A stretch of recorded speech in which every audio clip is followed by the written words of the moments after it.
Ahead on American Sunrise, another day in the swamp and another day at home for federal workers. New reporting suggests the current three-day government shutdown may not be ending anytime soon. Details on President Trump's plan if it continues. Plus, President Trump declares cartels unlawful combatants. So what does that actually mean and what action could be coming next? We'll take you to the White House for answers. And new information on the Biden administration's efforts to target political opponents. Just how far did it go? Those stories and so much more right now on American Sunrise. Good morning, America. Welcome to American Sunrise. Whether it's culture, we have breaking news to share with you. Politics. President Trump is joining us live now from Florida. We've got you covered. This is what it looks like to be a patriot. We have to protect the American family. The American dream is still alive. I'm David Brody. I'm Terrence. And I'm Dr. Gina.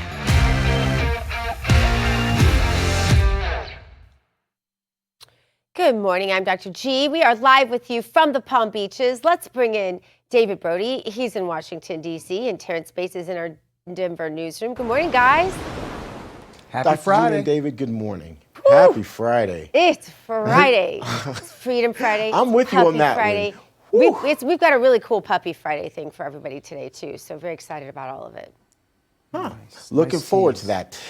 Hey guys, I've been perusing the headlines, and obviously the government shutdown is everywhere you look, but also found this headline that I think is interesting. David, I know you're going to find it interesting as well. Washington Post writing, FDA approves another generic abortion pill, prompting outrage from conservatives. There's basically a new generic abortion pill that was approved and is going to be hitting the market soon. Senator Josh Hawley said that he's lost confidence in the FDA leadership. David, as we were talking about this morning, to quote you, this is bad, really bad. Can you expound on that? This is extremely bad, and RFK and the Trump administration better clean this up pronto. As a matter of fact, Marjorie Dannenfelser, who is with SBA List, the Susan B. Anthony List, pro-life group, one of the top in the country, who'll be here on Monday, by the way, at American Sunrise, calls what just happened a goat rodeo, as in absolute chaos and no coordination at all within this administration as to how this happened.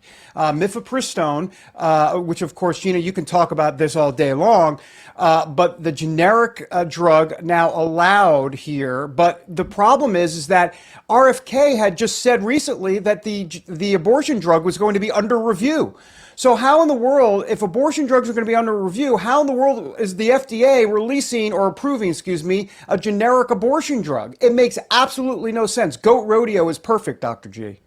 Careful, David Brody. I'm from the Ozarks, and goat rodeo is a very sophisticated sport, in case you didn't know. So sorry. I'm from the city. Sorry. We have different rodeos there. But what is not funny at all is that this somehow happened. And you are absolutely right, David. I am a huge RFK fan, as you know. I love what he's done, and I don't want to negate any of that. But this does have to be cleaned up. This is not funny. This cannot happen. And I agree with Secretary Kennedy that this needs to, there's so much about the abortion industry that has been so held under wraps and as almost sacred. And let's be honest, to Republicans and Democrats alike, for too many decades, and this adding something, it came out of left field, right? Didn't you feel like, what? Like I had to read it over and over several times to be like, this really happened? How did this happen? So my guess is this is the ghost of Biden that somehow snuck in there, some bad actors at the FDA. But you're right, it's got to be fixed. It's not necessarily like, Secretary Kennedy and Trump were sitting around and were like, hey, let's do this for fun. It didn't happen like that. There's not a doubt about that. But they are the ones who are going to be implored to fix it by MAGA and a lot of others. They got to clean it up. Yeah, that's the key. Let's see what happens now. Clean up on aisle 7. Yeah, no doubt about that. At the goat rodeo. Faux show. Faux show. She just went from gangster to talking about the rodeo, okay? Yeah, she's all confused. Right. It's Can you Friday. give us our Bible verse, Dr. Gina? Yes. For show, goat rodeo. Hopefully I can pull off the Bible verse this Friday. Okay, it's Psalm 13, verses 4 through 6, and it says, And my enemy will say, I have overcome him, and my foes will rejoice when I fall. But I trust in your unfailing love. My heart rejoices in your salvation. I will sing the Lord's praise, for he has been good to me. There's a little campfire song I'm thinking of right now, and I'm going to spare you all that song, You're Welcome. Oh, don't. The government shutdown has now entered its third day, and we are seeing reports that it could be going on for a little while.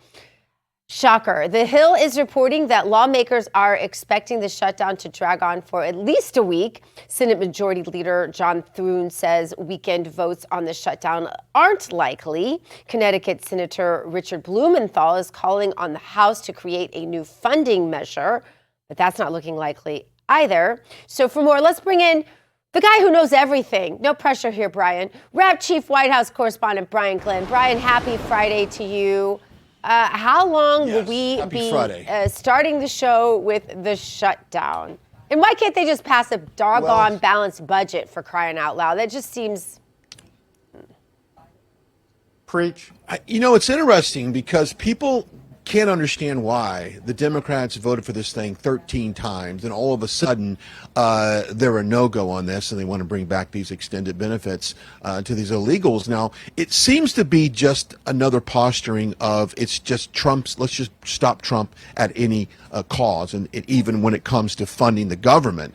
But I think they're losing in the public court of opinion on this, Dr. Gina. The American people aren't buying this. And for one thing, it affects about 7% of the total employment in this country. So not everyone sees a direct effect of the government shutting down. And when you clearly lay out the talking points on this, and David, in the previous show, you did a good job of saying this. A lot of people may just turn on MSNBC, go to the grocery store, and next thing you know, in their mind, it's all Republicans' fault. But if someone's to really look at what is on the table and the reasoning behind this shutdown, then I think that it's pretty clear that we are absolutely on the right side of this issue. But they have a fourth chance today to vote, and some sources say it will pass today that I've got, and some sources say absolutely not. It'll go on until next week. So we'll see as we are coming up. But one thing is clear: Russ Vought is going to get the scalpel out. We're going to take some of these agencies, and they're going to be done away with, and that is going to be the casualty of the shutdown. Well, that was exactly what I was going to go to next, which is the Russ Vought factor. I mean, my goodness, he's been itching to do this for I don't know, let me think, Brian, decades. I mean, he's been at the Heritage Foundation, the Center for Renewing America, of course. He was a legislative assistant for Phil Gramm back in the day. I mean, this is like he's doing this, literally with his hands. He's ready because he's a deregulation guy. He wants to cut spending and all of that.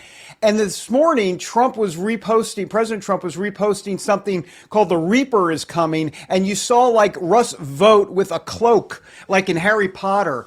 He's ready to go. And you wonder what's going to happen, because I would think they said a day or two on these cuts. I'm assuming this is now day 2, or day 3, I should say. So I'm assuming we'll see something, maybe a Friday night dump on this, if you will. That's exactly what I was going to say. You know what? I go way too deep on the threads on X, and I read all the comments of people saying, well, I work in this agency, and I can tell you there's 3 or 4 people that do the same job. So there's people even within these agencies that could recognize that they are extremely bloated and that there's a reduction obviously makes sense. So I'm with you. I think we could see a Friday night slap. A great one being made tonight, carving this government down. But I think we're likely to see this get punted into next week, and we'll see when they all come back if we can open up this government again. Hey, Brian, I want to bring your attention to this headline from The Guardian. It reads, Trump declares the drug cartels operating in the Caribbean are unlawful combatants. That last thing is what I want to focus on, unlawful combatants. What does that language mean legally, and what does all of this ultimately mean in terms of how President Trump will now address these drug cartels? we know it's interesting. We've talked about this on the campaign trail about the drug traffickers and treating them like almost terrorists, if you will, coming into our country, poisoning our kids and are killing thousands of Americans. 342 people died every day from a fentanyl overdose. That's an equivalent of a 747 going down. So I think the approach on this is aggressive. But it sends a message to all the drug cartels that are trying to obviously push these boats out in the ocean and going towards our shore, that's not going to no longer be tolerated. This is the war, in my opinion, that we need to be fighting the most. This is the one that affects Americans every single day. It's aggressive language, no doubt, and aggressive tactics, but I think it's warranted. And this is something that I think we'll see the effects of this sooner than later, as far as more drugs making it onto our coast and obviously ending up in the inner cities and around this country. I think it's the right fight, Terrence. I really do. I think it's the right fight right now, and I think most people can applaud this. Brian, I want to ask you, because I get really fired up when I think about the fact that we haven't passed an actual budget since, with the full, right, since 1997. When I read that yesterday, I was all ready to write an op-ed on this and just say, Congress, what the heck is wrong with you? But it turns out that Congress actually did pass, right, all 12 separate appropriations bill. It was the Senate that only passed 3, and the CR is for the purpose of continuing it to the date, right? So that, which is sometime in November, so that they can actually pass a budget. That would be cool.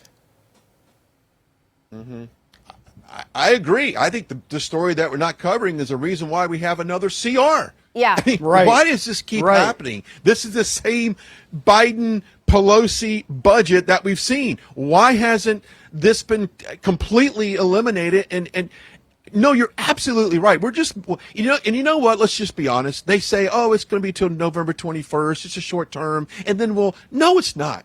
I think we're going to go into an omnibus. Next thing you know, that goes into next year. We have to get our budget and our spending under control, and it's going to be a hard turn to take. But this country cannot survive the way we're going right now, fiscally, if we keep doing what we're doing. And something has to change. And that's why, Russ Vought, have fun. I hope you have the biggest slasher film we've seen in years. It needs to happen. And I'm with you, Dr. Gina. I mean, we win on so many fronts, but then when it comes to budgeting and it comes with Congress and getting we lose every single time. Yeah. It's like the wheel is broken.